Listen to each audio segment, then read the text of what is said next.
네, 이른바 조국 청문회나 다름없었던 국회 운영위원회가 마무리됐습니다. 하지만 자유한국당은 국정조사와 특검을 추진하겠다는 입장이어서 이른바 특감반 논란은 현재 진행형입니다.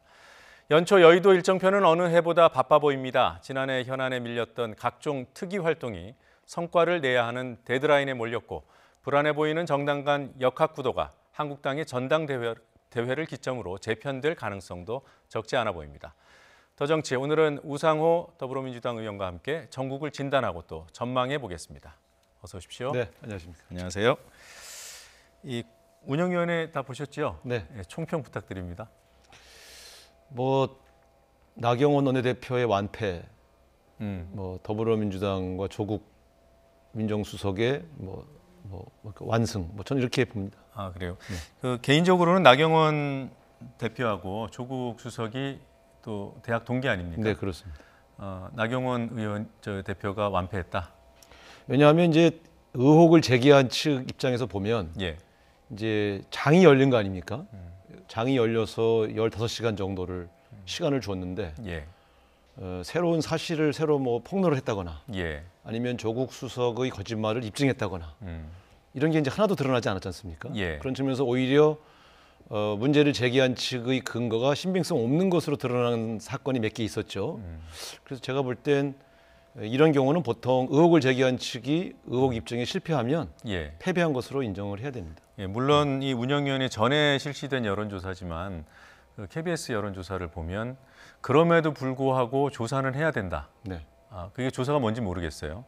이런 여론이 형성되는 건 어떻게 보십니까? 우리 국민들은 이제 권력이 갖고 있는 어떤 이제 그 도덕성을 높이 평가하기 때문에 어떤 의혹을 제기하면 명백히 밝혀라라는 입장에 손을 들어주십니다. 그러나 15시간 정도면 짧은 시간이 아닙니다. 적어도 야당에게 주어진 시간에 그 시간 안에 새로운 거를 파헤치지 못하면 별게 없구나 이렇게 판단하시게 되어 있죠. 앞으로 이제 검찰 수사를 통해서 또 조사는 조사대로 계속 해 나가겠습니다만 국회 차원에서 더 이상 절차를 밟기는 좀 어려워진 것으로 보여집니다. 이제 제가 예를 들면 이런 겁니다. 최순실 국정조사할 때 제가 그때 원내대표였는데요. 그때 김기춘 비서실장이 자기는 최순실을 모른다고 했지 않습니까?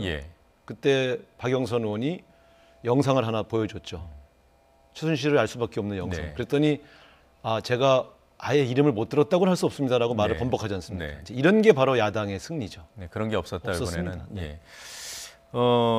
사실이 아닌 것으로 확인된 의혹 제기 부분도 있었다라고 말씀하셨는데 뭐라고 할까요? 가장 좀 심각해 보이는 가짜 뉴스 수준에 가까운 그런 사례가 있습니까? 그날 이만희 의원이 이제 주장하셨지 않습니까?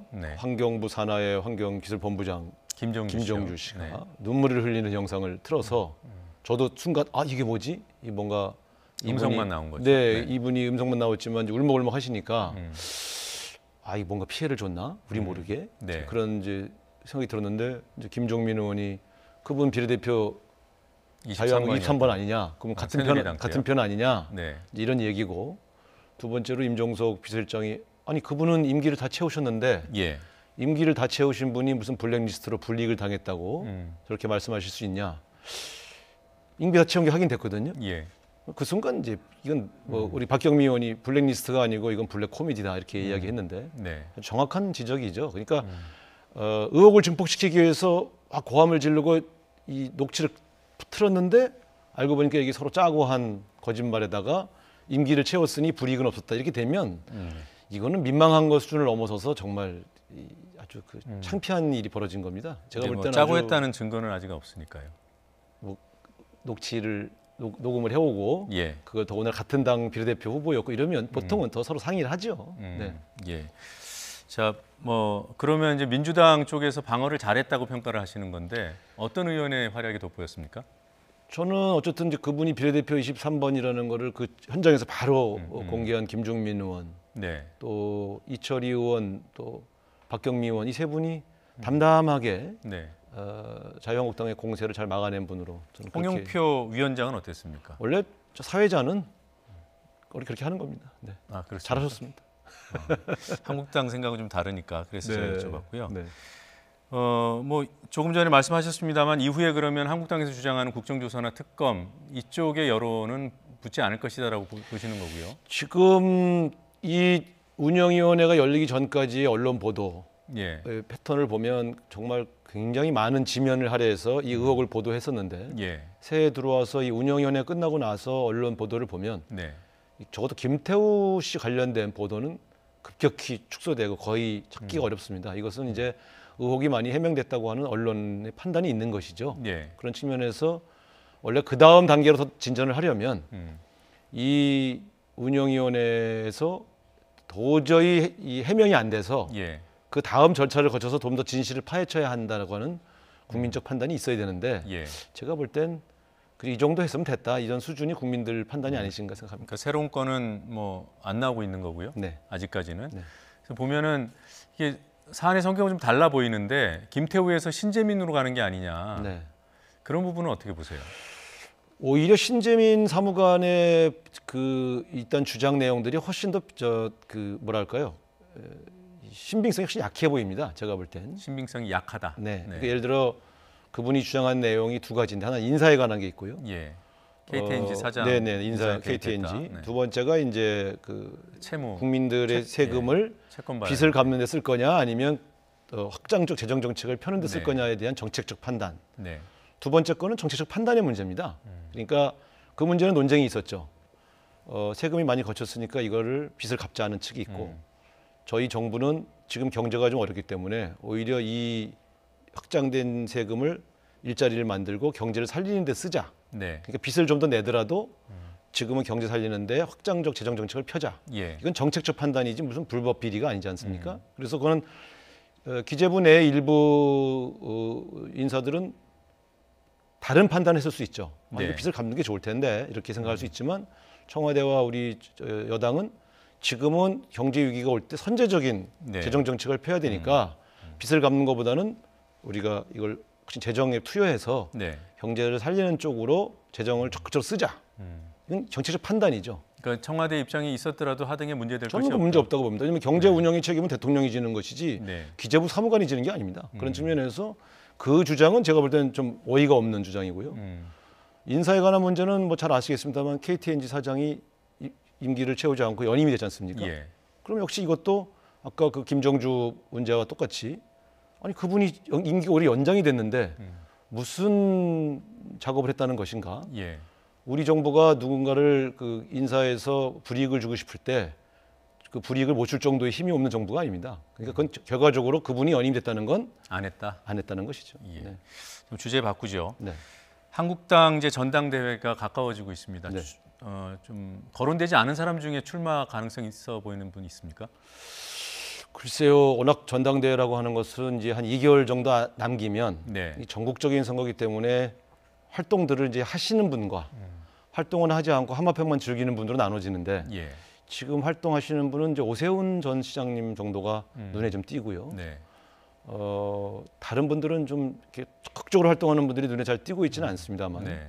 어쨌든 좀 더 지켜봐야 될 것 같습니다. 그럼 뭐 세간에서 얘기하는 홍준표 전 대표 또 황교안 전 총리 이분들은 출마 가능성이 있다고 보세요? 황교안 전 총리는 지금 뭐 대권 후보 여론조사에서도 지금 예. 그 야당 내에서는 1위를 달리고 계시지 않습니까? 네. 유력한 후보 중에 한 분으로 분류해도 될 것 같다고 보는데요. 홍준표 대표님은 잘 모르겠어요. 왜냐하면 이제 그 안에 논란이 워낙 거세고 네. 그분이 움직여 주실지 아니면 지금처럼 유튜버로만 남을지 아직은 결심을 안 하신 것으로 보여집니다. 아 그래요. 가능성은 뭐 배제할 수는 없고요. 만약에 대표가 될 가능성이 높다고 판단하면 움직이실 가능성도 있죠. 예.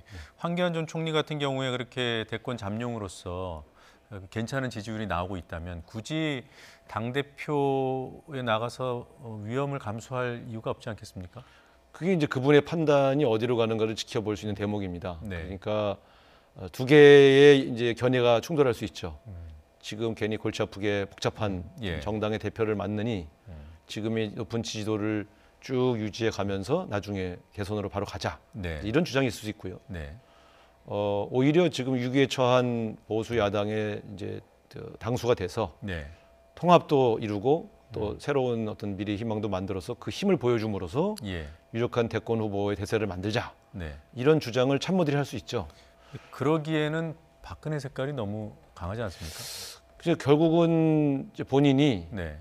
세력으로서는 친박의 도움을 받지만 내가 갖고 있는 좋은 이미지를 가지고 그것을 극복해내보자라고 판단하면 출마하실 수 있는 거고요. 예. 당분간 좀 더 본격적인 정치 전면에 나서는 것보단 예. 조금 더 시간을 두고 내 이미지를 그냥 간직하고 가자. 그럴 경우에는 출마 안 하시겠죠. 제가 볼 땐 네. 친박 진영에 계신 정치인들은 아마 강하게 권유할 것으로 보여집니다. 예. 뭐 그 전망 뭐 이해는 됩니다만 어느 쪽의 가능성이 높다고 보십니까? 그냥 명확하게 한번 짚어봐 주시죠. 글쎄 제가 볼 때는 알 수는 없지만 예. 저는 일단은 출마 쪽에 무게를 두고 이제 점쳐보다가 네. 평가해보다가 어렵다고 판단할 때 제일 마지막에 입장을 밝히실 가능성이 있죠. 네. 근데 지금 현재로는 높다. 높아 저는 출마 보인다. 가능성이 높다고 봅니다. 예. 이게 이제 뭐 바른미래당하고도 다 엮여 있는 정치적인 이벤트였기 때문에 네. 누가 한국당의 당 대표가 되느냐는 한국당만의 문제는 아닌 것 같아요. 예를 들면 이제 유승민 의원 같은 경우에 바른미래당에서 뭐 나가니 마니 이런 얘기가 나오는데 유 전 대표가 어떤 상황에서 움직일 수 있을까? 이게 좀 궁금합니다. 지금 바른미래당은 뭐 보도를 통해서 아시겠습니다만은 이학재 의원이 자유한국당으로 복귀하고 예. 영남 지역의 원외위원장이나 당원들이 지금 그 탈당 러시가 이루어지고 있지 않습니까? 지금은 좀 주춤한 상태더군요. 그러나 저것은 제가 볼 때는 이제 밑바닥에서부터 무너지고 있다고 봐야죠. 자유한국당의 전당대회가 끝나서 누가 당대표가 되는가에 따라서 예. 당대당 통합 움직임이 시작될 수 있다고 보여집니다. 네. 제가 볼 때는 친박 색깔이 너무 진한 분이 당대표가 될 경우에는 유승민 대표가 합류하기가 쉽지는 않죠. 네. 그러나 비교적 중도적 어떤 이미지가 강한 네. 그런 분이 된다면 그건 협상이 가능하다고 저는 보여집니다. 당대당 통합 협상이 가능하다. 네. 그럼 오세훈 전 시장이 그런 후보군 아닙니까? 저는 오세훈 시장이 자유한국당의 당대표가 되면 네. 바른미래당과의 통합 협상이 급물살을 탈 가능성이 있다. 이렇게 네. 판단합니다. 예. 자, 이 보수 야당발, 그러니까 한국당발 정계 개편이 이루어질 경우에 민주당은 어떻게 되는 겁니까? 이거 뭐 나름대로의 대비책을 갖고 있는지요? 당 지도부의 생각은 제가 들어본 적은 없습니다만, 정말요? 네, 좀 수시로 얘기 안 합니까? 최근에 만나뵌 적은 없습니다. 그러나 일단 저희로 보면 여당으로서의 어떤 민생 경제에 최선을 다해서 네. 뭔가 경제 민생을 챙기는 여당으로서의 면모를 일신하고 네. 그러면서도 또 총선 준비를 안 할 수는 없습니다. 그렇게 된다면 만약 바른미래당과 자유한국당의 움직임이 당대당 통합 수준으로 높아진다. 예. 이럴 경우에는 민주당도 가만히 있을 수는 없다고 봅니다. 그건 사실 양당제로의 귀환을 의미하는 건데 네. 그럴 경우에 집권 여당으로서의 이 나름대로 네. 이 정치 구도를 어떻게 짤 거냐. 네. 두 가지 길이 있죠. 다른 군소 야당과의 어떤 통합을 통해서 힘을 네. 모으는 방법도 있고 예. 또 새로운 인재들을 대거 올해 안에 합류를 시켜서 예. 당의 면모를 일신하는 방법. 이 두 가지 방법이 다 가능하다고 보여집니다. 지금 뭐 최근에 손금주 이용호 무소속 의원입니다만 이제 호남 의원이기 때문에 조금 더 사람들 관심이 높은 것 같아요. 그분들이 민주당으로 들어왔습니다. 네. 이게 호남 정계 개편의 신호탄이냐? 그건 아니죠. 그건 아니에요. 네. 그분들은 워낙 무소속으로 오래 계시면서 예. 오랫동안 민주당 입당을 타진했던 분들 아니겠습니까? 그러니까 이제 연말을 넘기지 않고 예. 그분들이 스스로 입당을 하신 거고요. 이제 탈당했다가 복당하시는 분들은 이제 심사를 하게 되어 있고요. 예. 이런 당내 절차를 거쳐서 적절하게 처리할 것으로 보이십니다만 그 두 분의 입당이 뭐 다른 네. 예를 들면 이제 민주평화당이나 호남의 다른 정객들의 영입과 관련되어 있다 이렇게 보는 건 좀 과도한 것 같습니다. 조금 전에 말씀하셨던 바른미래당과 한국당의 당대당 통합 협상이 만약 이루어질 경우에 바른미래당에 있는 국민의당 출신 그 호남 의원들 그분들이 좀 뭐라고 할까요? 자유한국당하고 합치는 것에 부정적이지 않을까요? 그러면 자연스럽게 민주당도 그쪽에 눈을 돌리지 않을까? 그런데 이제 이런 문제가 있습니다. 그분들이 어떻게 보면 가장 고민이 좀 깊으실 것 같아요. 예. 왜냐하면 그분들의 정체성으로 볼 때 자유한국당으로 가는 것은 도저히 할 수가 없다. 이런 분들이 예. 꽤 많습니다. 네. 물론 일부는 뭐 이제 이현주 의원님 같은 경우는 오히려 자유한국당으로 가시는 걸 더 좋아하실 수도 있지만, 예. 근데 이분들은 이미 바른정당하고 통합을 했던 분들 아닙니까? 예. 그러니까 이분들이 그쪽으로 안 가실 수 있는 기회는 민주평화당에 남을 수 있는 기회가 있었음에도 불구하고 네. 그럴 경우에 우리가 민주평화당에 있는 의원들은 모르겠는데 네. 바른미래당에 있는 의원들까지 같이 우리가 받을 수 있느냐 하는 문제는 좀 예민한 문제가 될 수 있을 것 같습니다. 그러니까 민주당에서 못 받을 가능성이 크다고 보시는 거군요. 그럴 수도 있죠. 네, 민주평화당과의 통합 가능성은 상대적으로 높고. 그것은 이제 좀 지켜봐야 될 문제라고 봅니다만. 예, 그것도 다 이제 한국당 전당대회 이후 상황이라고 보시는 그렇습니다. 거죠. 아마 올해 그 총선을 앞두고 구도 개편하는 게 보통 한 4월, 5월부터 한 네. 10월, 11월까지 그 사이에 벌어지는 일들인데 네. 그것은 좀 더 지켜봐야 되겠습니다만 저희 당으로서는 두 가지 길이 있다.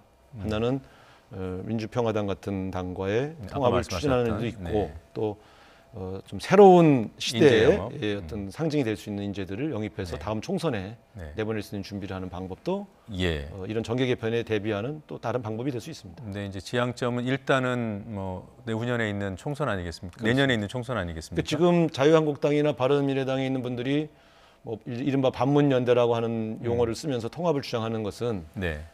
내년 총선에서 보수 성향의 후보가 이렇게 분열되면 네. 선거에 승리하기 어렵다고 하는 판단이 있는 거 아닙니까? 네. 마찬가지로 저희도 과연 진보적 성향의 후보가 난립할 때 유리하냐 불리하냐 문제에 대해서 고민을 안 할 수는 없는 것이고요. 예, 알겠습니다. 그런 것들의 예. 판단은 뭐 연초에 한다기보다는 자유한국당 전당대회 이후에 네. 자연스럽게 검토하게 될 것으로 보입니다. 예. 이게 이해찬 체제가 총선까지 가는 거냐 이런 궁금증들이 있습니다. 어떻게 보세요? 그동안에 저희 당의 지도부가 이제 과거 자주 네. 교체됐던 것은 주로 이 전국 단위 성격을 갖는 재보궐 선거에서 네. 패배했을 때 음. 국민의 심판을 받았으니 책임지겠다고 해서 지도부가 이제 스스로 물러난 경우가 많았습니다. 네. 근데 최근에 저희 당이 되게 이제 안정적인 그런 지지 기반을 확보하면서 추미애 대표도 2년을 다 채우셨고요. 좀 이해찬 대표가 들어선 이후에도 뭐 지도부에 대해서 네. 불만을 털어놓거나 물러가라고 하는 움직임은 없습니다. 내부에서는 없다. 네, 그렇기 네. 때문에 아마 제가 볼 땐 다음 총선 전에 네. 인위적인 방식으로 물러날 가능성은 높지 않다고 봅니다. 이번 재보궐 선거도 의석수가 둘밖에 안 되기 때문에 네. 뭐 영향을 안 받을 거기 거다. 더군다나 그게 다 주로 자유한국당 의원이 네. 의원직을 상실해서 치러지는 재보궐 선거라서 예. 전국적 의미의 그 어떤 정책 의미를 부여하기는 쉽지 않은 선거라고 봅니다. 네, 알겠습니다. 오늘 여기까지 듣겠습니다. 네. 고맙습니다. 네, 감사합니다.